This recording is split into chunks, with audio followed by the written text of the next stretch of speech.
ఇలా ఒక 3 రెసిస్టర్స్ని కనుక మనం ప్యారలలో కనెక్ట్ చేస్తే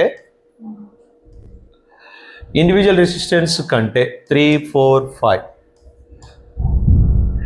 ఇండివిజువల్ రెసిస్టెన్స్ 3, 4, 5 ఓమ్స్ అయితే రిజల్టెంట్ రెసిస్టెన్స్ ఎలా ఉంటుంది? Must be less than 3 and 4 and 5. So individual resistance కంటే మీకు ఫైనల్ రెసిస్టెన్స్ తక్కువ వస్తుందని చెప్పేసి అన్నా. సో ఇలా అంటే మనకు రిజల్టెంట్ రెసిస్టెన్స్ లెస్ రావాలంటే మనం ఎలా కనెక్ట్ చేయాలి? ప్యారలల్లో కనెక్ట్ చేయాలి. ప్యారలల్లో కనెక్ట్ చేయడం అంటే మీనింగ్ ఏంటి? ప్యారలల్లో కనెక్ట్ చేయడం అంటే సమ్ ఎగ్జాంపుల్ మీకు ఒక ఈజీగా ఉన్నది చూద్దాం. ఒక పైప్లో నుంచి మీరు వాటర్ పంపిస్తున్నారు.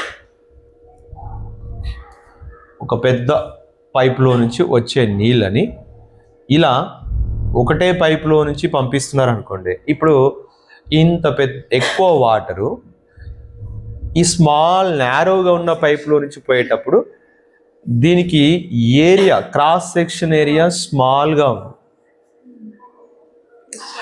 ఇంత వాటర్ ఇంత సన్న పైప్లోంచి పోయేటప్పుడు మ్యాక్సిమం రెసిస్టెన్స్ ఫేస్ చేయాల్సి ఉంటుంది. అంటే ఇప్పుడు ఒక 10 లీటర్స్ వాటర్ వస్తున్నాయి అనుకుంటే దీనిలోంచి 10 లీటర్స్ వాటర్ సప్లై అవ్వదు. ఎందుకంటే నారోగా ఉంది కాబట్టి వాటరు మీకు రెసిస్టెన్స్ని ఫేస్ చేయాల్సి ఉంటుంది. ఇప్పుడు ఏం చేస్తున్నా నేను అంటే ఇంకొక పైప్ యాడ్ చేస్తున్నా. ఇప్పుడు కొంచెం ఎక్కువ కరెంట్ ఫ్లో అవుతుంది. ఇంత ముందు పోయినంత ప్రెషర్గా అంత రెసిస్టెన్స్ ఇప్పుడు వాటర్ ఫేస్ చేయదు, ఫ్రీగా వెళ్ళిపోతాయి. నేనేం చేస్తున్నానంటే ఇంకొక రెసిస్టర్ని కూడా యాడ్ చేస్తాను. ఇప్పుడు ఈ 3 ఎలా ఉన్నాయి తెలుసా? ఇలానే ఉన్నాయి, ప్యారలల్గా ఉన్నాయి. సో ఇప్పుడు ఏమవుతుంది మీకు?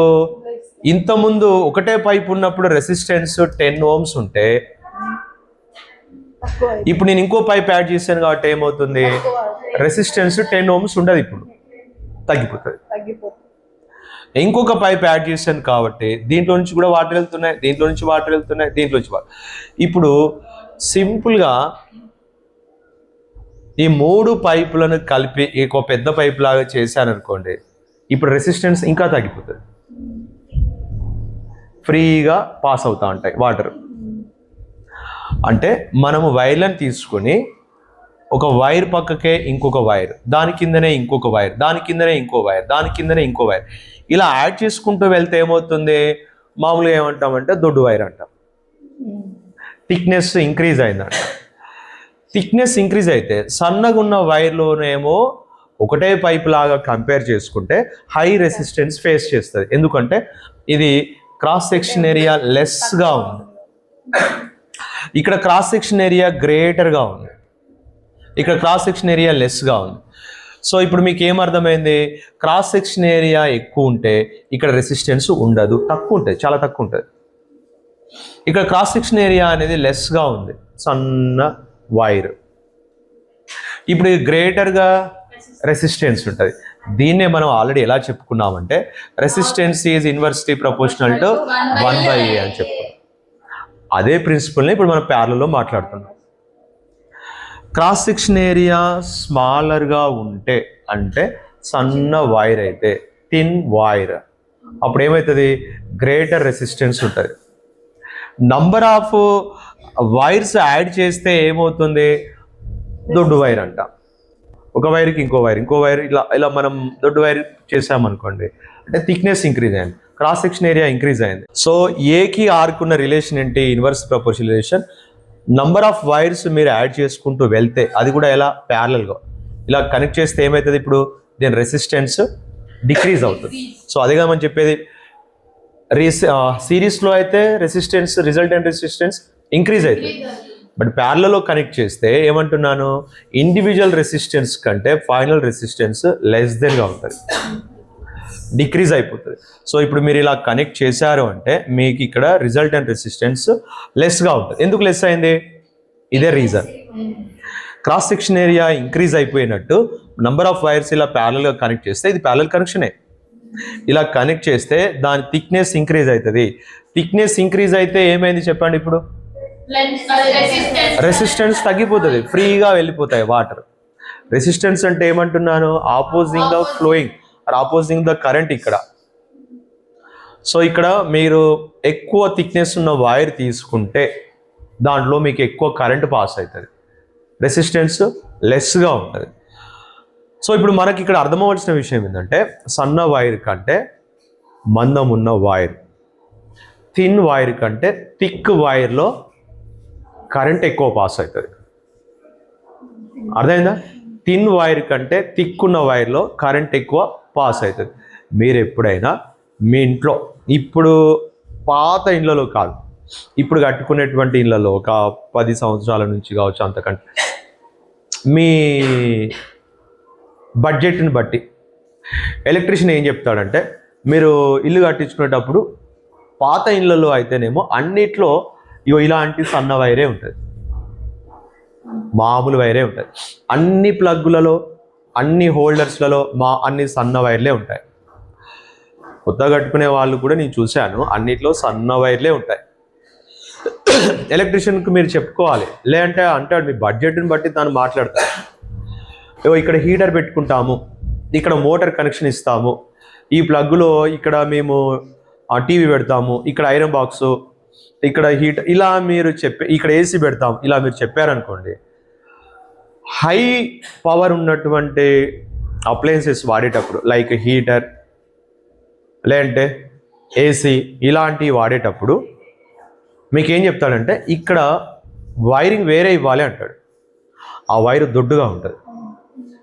మీరు కొత్త వైర్ బండిల్స్ కొనుక్కొచ్చినప్పుడు సన్న వైర్ ఉన్నాయి ఉంటాయి, దొడ్డు వైర్ ఉన్నాయి ఉంటాయి.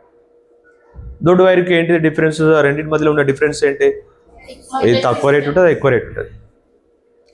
మీరు మామూలు ప్లగ్గులు ఇలాంటి, ఇప్పుడు అన్ని సన్న వైర్, మనకి ఎలాగూ హై పవర్ ఉన్న అప్లయన్సెస్ ఇక్కడ స్కూల్లో వాడడం కాబట్టి మనకు అన్ని సన్న వైర్లే ఉంటాయి.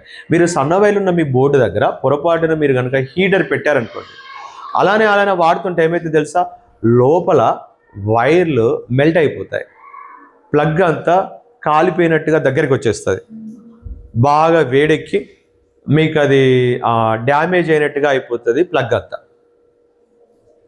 అక్కడక్కడ ప్లగ్లు ఏమైతే తెలుసా, హీటర్ వాడిన దగ్గర, మెయిన్గా హీటర్ వాడిన దగ్గర ఏమైతే అంటే ప్లగ్ అంతా మెల్ట్ అయిపోతుంది, దగ్గరికి వచ్చేస్తుంది. సో మీరు ఎందుకు అలా అయింది, మీరేమో high power of electricity, high power of appliances use చేస్తారు, అది మ్యాక్సిమం కరెంటును డ్రా చేసుకుంటుంది, బాగా డ్రా చేసుకుంటుంది. కానీ మీరు సప్లై చేసేది లోపల ఇచ్చిన వైర్ ఎంత, సన్న వైర్, దాంట్లో నుంచి ఎక్కువ కరెంట్ పాస్ కాదు. మీరు లాక్కునేది ఎక్కువ, మీరు కన్జ్యూమ్ చేసేది ఎక్కువ, మీకు సప్లై అయ్యేది తక్కువ. సో హీట్ జనరేట్ అవుతుంది. అందుకోసం ఏం చేస్తాడు, ఏసీల దగ్గర హీటర్ వాడతాము, గీజర్లు వాడతాం అలా అన్న దగ్గర మీరు చెప్పకపోతే, మీరు అలానే మామూలుగానే తక్కువలో అయిపోవాలి, ఎక్కువ బడ్జెట్ అవుతుంది ఇలా అన్నారనుకోండి, అన్ని సన్న వైర్లే పెడతాడు. మీ పరిస్థితి ఏంటో మీరు చెప్తే అప్పుడు ఏం చేస్తాడు, కొంచెం లావుగా ఉన్న వైర్లు పెడతాడు, థిక్నెస్ ఎక్కువ ఉన్న వైర్లు పెడతాడు. అలా పెడితే ఏమవుతుంది, మీరు అక్కడ ఎంత పవర్ ఉన్నా, ఏసీ పెట్టినా, గీజర్ పెట్టినా, హీటర్ పెట్టినా, విలేజ్లలో మామూలుగా హీటర్లు అమ్మేటప్పుడు ఒకసారి అడిగాను, హీటర్ ఎంత పవర్ ఉందంటే, విలేజ్లో ఖచ్చితంగా మేము 2000 వాట్స్ ఉన్నాయే వాడతాం సార్ అన్నాడు. ఈవెన్ సిటీలో కూడా 2000 వాట్స్ ఉన్నది తెలిసిన వాళ్ళు ఎవరు వాడరు. ఎందుకు వాడరు, 2000 వాట్స్ ఉన్నది వాడితే మీ వైర్లు ఖచ్చితంగా డ్యామేజ్ అవుతాయి, మీ ప్లగ్లన్నీ డ్యామేజ్ అయిపోతాయి. ఎందుకు, విలేజ్లో ఏమంటారంటే తొందరగా నీళ్ళు కాగాలి సార్, అందుకే మీ 2000 ఉన్నవి అమ్ముతామన్నాడు. ఒకసారి నేను అడిగినప్పుడు 2000 వాట్స్ ఉన్న హై పవర్ ఉన్నది మీరు వాడితే మీ వైర్లన్నీ ఎప్పుడో డ్యామేజ్ అయిపోతాయి, ఇంకా ఖాళీ కావచ్చు, అవుతాయి. ఎందుకు, మ్యాక్సిమం మన ఇళ్లలో ఉన్నాయని సన్న వైర్లు ఉంటాయి. మీరు కొత్తగా కట్టించుకొని ప్రత్యేకంగా లావుగా ఉన్న వైర్, థిక్ వైర్లు పెట్టించుకుంటే తప్ప మీ ఇంట్లో సన్న వైర్లే ఉంటాయి, ఖచ్చితంగా అవి డ్యామేజ్ అవుతాయి. మీ ఫ్యూజ్, మీకు చెప్తాను, ఫ్యూజ్ గురించి చెప్తాను. మీ ఇంట్లో ఊకే ప్రాబ్లమ్స్ వస్తూ ఉంటాయి, ఎలక్ట్రిసిటీ ప్రాబ్లమ్స్ వస్తూ ఉంటాయి, బోర్డు కాలిపోతూ ఉంటుంది ఊకే. సో మీకు పవర్ తక్కువ ఉన్న వైర్లే పెట్టారు కాబట్టి మీరు 1000 వాట్స్ ఉన్న వేవ్ యూజ్ చేయాలి, ఎందుకంటే ఇది లెస్ పవర్ యూజ్ చేసుకుంటుంది కాబట్టి. ఓకే, మీరు థిక్గా ఉన్న వైర్లు వాడితే ఏంటి, థిక్ ఉన్న వైర్కు క్రాస్ సెక్షన్ ఏరియా ఎక్కువ ఉంటుంది, క్రాస్ సెక్షన్ ఏరియా ఎక్కువ ఉంటుంది, రెసిస్టెన్స్ తక్కువ ఉంటుంది. రెసిస్టెన్స్ తక్కువ ఉన్నది కాబట్టి దీంట్లో నుంచి మ్యాక్సిమం కరెంట్ పాస్ అవుతుంది. మ్యాక్సిమం కరెంట్ పాస్ అవుతుంది కాబట్టి మీరు మ్యాక్సిమం పవర్ ఉన్న అప్లయన్సెస్ యూజ్ చేయొచ్చు, నో ప్రాబ్లం. కరెంట్ ఎక్కువ వస్తుంది కాబట్టి. మీరు కరెంట్ తక్కువ వచ్చే వైర్లు పెట్టారు కానీ వాడేదేమో ఎక్కువ పవర్ కన్స్యూమ్ చేసే వైర్ అప్లయన్సెస్ వాడతారు కాబట్టి మీకు డ్యామేజ్ అయ్యే ఛాన్సెస్ ఉంటాయి, వైరింగ్ అంతా డ్యామేజ్ అవుతుంది. సో థిక్నెస్ ఇంక్రీజ్ చేస్తే కరెంట్ ఎక్కువ వస్తుంది. లావుగా ఉన్న వైర్లు పెడితే మీరు చూడండి, పెద్ద పెద్ద హాస్పిటల్స్కి, పెద్ద పెద్ద మాల్స్కి చూడండి, పవర్ కేబుల్స్ అంటే పోల్స్ నుంచి వచ్చిన కేబుల్ ఇంత లావు ఉంటుంది, ఎలక్ట్రిక్ వైరే. మన ఇంట్లో పెట్టుకునే సర్వీస్ వైర్ ఎంత ఉంటుంది, సన్నగా. పెద్ద పెద్ద వాటిలో చాలా ఏసీలు ఉంటాయి, డే టైం కూడా లైట్స్ ఆన్లో ఉంటాయి, మ్యాక్సిమం పవర్ కన్స్యూమ్ అవుతూ ఉంటుంది. కాబట్టి థిక్గా ఉన్న వైర్లు, థిక్ ఉన్న వైర్లు ఏంటి meaning, resistance less, current flowing maximum ఉంటుంది. సో మీరు కరెంట్ మ్యాక్సిమం కావాలనుకున్నప్పుడు మీరు ఏం చేయాలి, ఖచ్చితంగా థిక్ వైర్లు యూజ్ చేయాలి. బట్ కాస్ట్ ఎక్కువ ఉంటుంది. ఎందుకు, నంబర్ ఆఫ్ వైర్స్ ఎక్కువ అయిపోయినాయి కదా. ఒకటే వైర్కు కంటే ఇప్పుడు ఎక్కువ వైర్లు ఉన్నది మీరు వాడితే ఏమైంది, కాస్ట్ ఎక్కువ అయిపోతుంది. వైర్స్ ఎక్కువ వాడాడు కాబట్టి దీనికి ఎక్కువ కాస్ట్, తక్కువ కాస్ట్, బట్ ఎక్కువ కరెంట్ పాస్ అవుతుంది. ఓకే, అది మనకున్న బెనిఫిట్.